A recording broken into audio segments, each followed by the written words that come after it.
Looking around us, we observe everywhere that the nervous tensions are rising rapidly. We are less and less organized as persons. Persons satisfied with moderate income now suddenly finds moderation to be a penalty. Those who have for generations been grateful to this earth for taking care of them now resent the fact that it cannot provide them with every luxury that they want. The human body is a wonderful thermometer. It helps us very clearly and definitely to help us find out what is the temperature that is wrong within ourselves. At this time, fatigue, disillusionment, disappointment, fear, anxiety, dread, and almost panic, these forces are working everywhere in our society. If there is any possibility of correcting this situation, it will certainly be with ourselves. No one can prevent us from changing ourselves if we so desire. The individual who is tired of complaints, who is weary with the body's reaction to pressure, who has tried 16 different diets and still overweight, all these people have got to sit down and face the facts of life. We can be as happy as we are intelligent, and we can be as miserable as we are foolish. We must have a sincere desire to solve some of the problems that face us as individuals. We must consecrate our lives to getting out of the dilemmas that is destroying health, happiness, and peace of mind.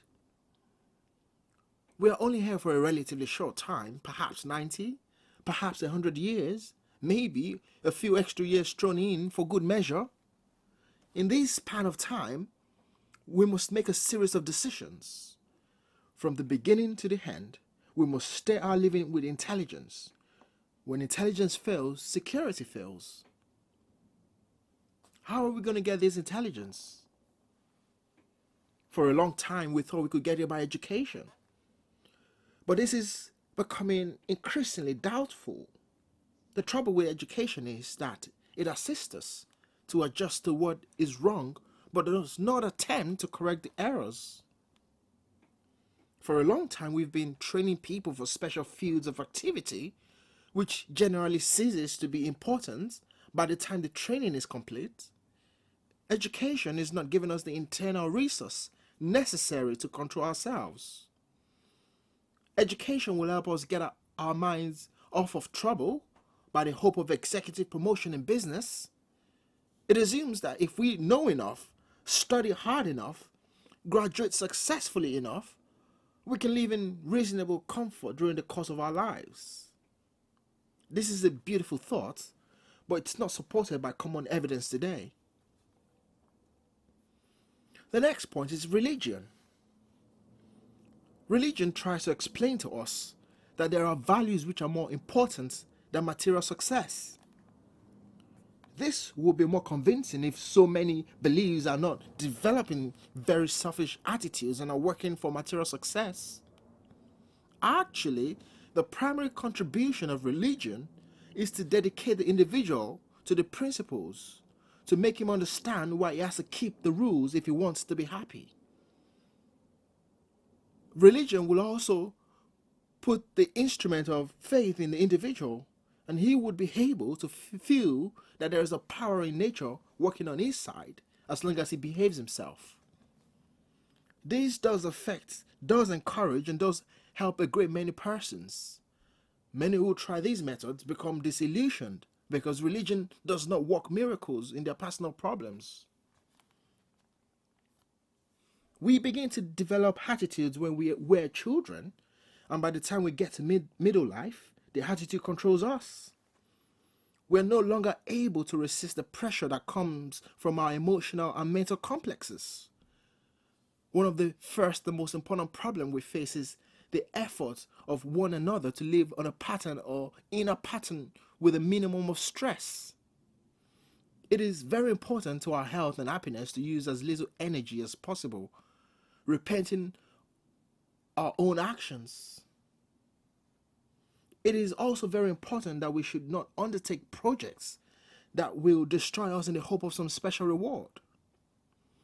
The person should try to live within his own natural capacities and not be constantly moved by the fact that there are others who are doing better than he is. One way to get out of our stress is to become more pleasant in the presence of moderate successes. Each person should live within his means, within his capacities, to live on a level in which he can be reasonable, comfortable, and free as far as possible from unnecessary worries and anxieties. Mental and emotional depression is closer related to debt. The individual who buys what he doesn't need, either because his neighbor has it or it's fashionable, afterwards regrets it. It is necessary for business to realize that they cannot make individuals into bankrupts. A high standard of living depends upon what we are and not what we have.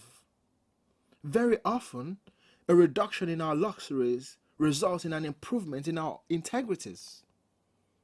Luxury is a lovely thing if you don't mind worrying yourself to death trying to maintain it. Wherever necessary or possible, the individual should begin to discipline his appetites. The purpose is to smooth out a way of life in which there is the greatest probability of being able to live it the rest of your days, and this means a moderate relationship with life itself. Individuals are frightened. Everywhere they turn, they see a conspiracy.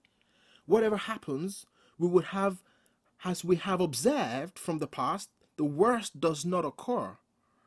No matter how much problem and worry and fear we have, the real problem lies with ourselves, that we cannot afford to develop vast prejudices that divide us socially, religiously, racially, culturally. We cannot afford to look upon everything that is not like ourselves as an enemy. Everyone who is unhappy today is pointing an accusing finger at what he regards as the cause of his misery. The nervous person has to sit down and analyze what is the cause of his nerves. What does he dislike? Who is he jealous of? What person is irritating him? Why does he hold on to ambitions and appetites that are unreasonable? Does he have to have a degree of profit on every transaction he makes? What is the person doing actually to improve his own mental existence? What are his interests? What does he do to make a better life to solve some of his problems? There are many interesting, useful, and valuable things to be known and learned, but the mind can be just as lazy as the body. The mind can object to thinking on the ground that it is fatiguing. The less organization we have, the more subject we are to adverse crises of one kind or another. If we do not run our lives, circumstances will treat us like a heavy storm will treat a small ship. It is up to us to take a hold of these things if we want them to solve problems for us. The human being cannot afford to kill time. It is a very limited resource, and it's the basis of the personal securities and integrities that he hopes to build. We live in a world that is full of noise. There is hardly a silent moment anymore. Then we have another noise problem of arguments, dissensions, hatreds, and various accusations that are unfair or unreasonable. To each of us, ourselves remain the unknown person. Each person must recognize the dignity and importance of quietude. The individual should be able to simply sit down and relax and think. Remember the things of life and gradually discipline and appreciation for the benefits we have enjoyed. Quietude also brings with it patience. The quiet person is able to estimate more correctly the attitude of others. There are two very emergencies in life which we have to consider. One is the emergency that arises when children leave home. There's always that day when a busy life, made largely busy by the responsibilities of parenthood, that suddenly ceases to be an emergency or a dedication. The birds have flown. The individual suddenly finds a serious vacuum.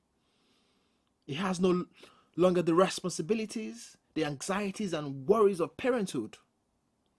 There is suddenly an empty nest and people are unable to face it.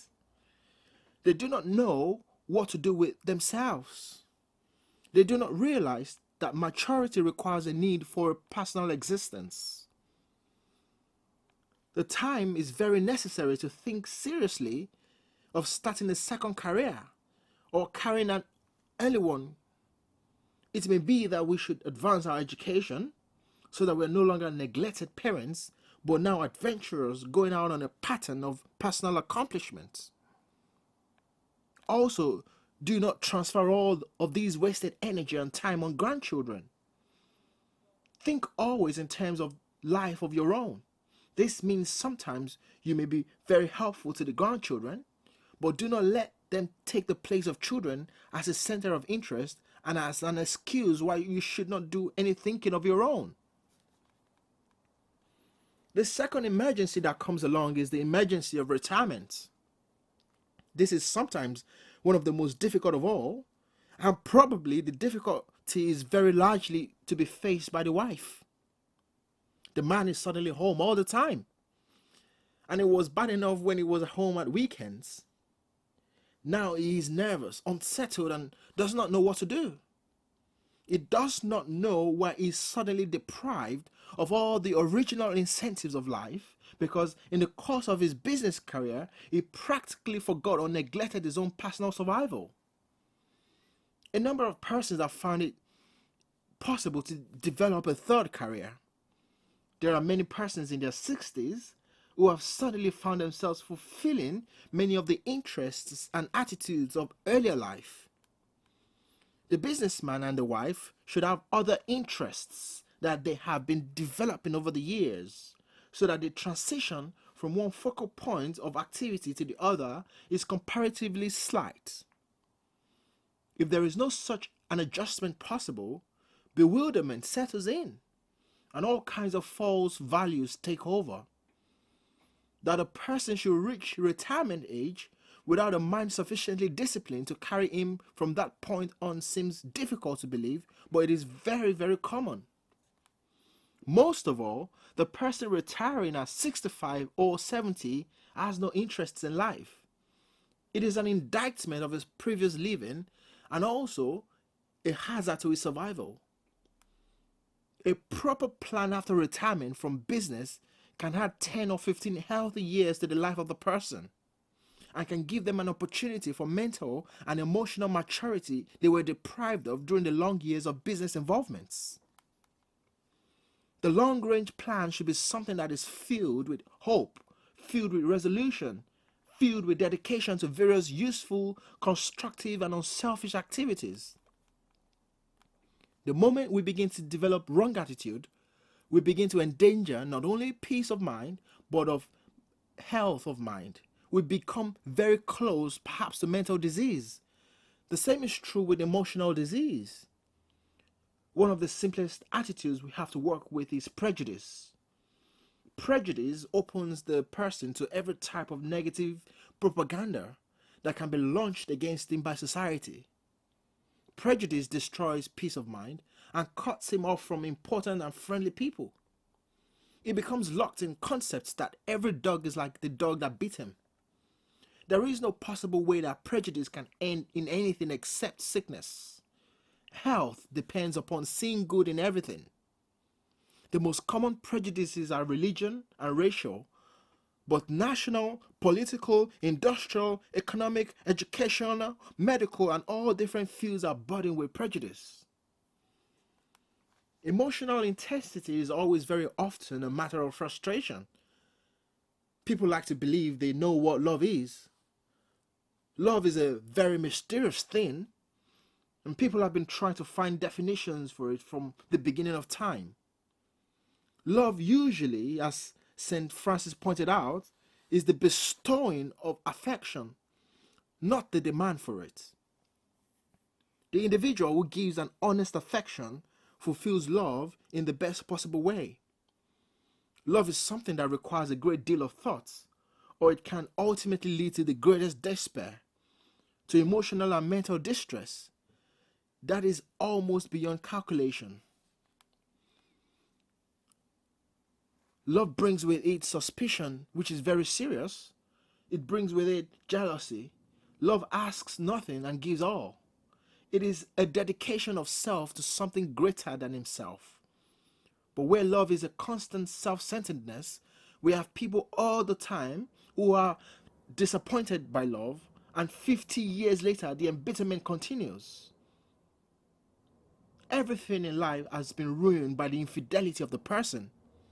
Everything has been made terrible because we have a thankless child. It is definitely true that everything that hurts us most has a lesson that will make us better. The person who has a right to be happy and is really happy is not the one who has never had tragedy, but the one who has transmuted tragedy into soul power. Well, that's it, folks.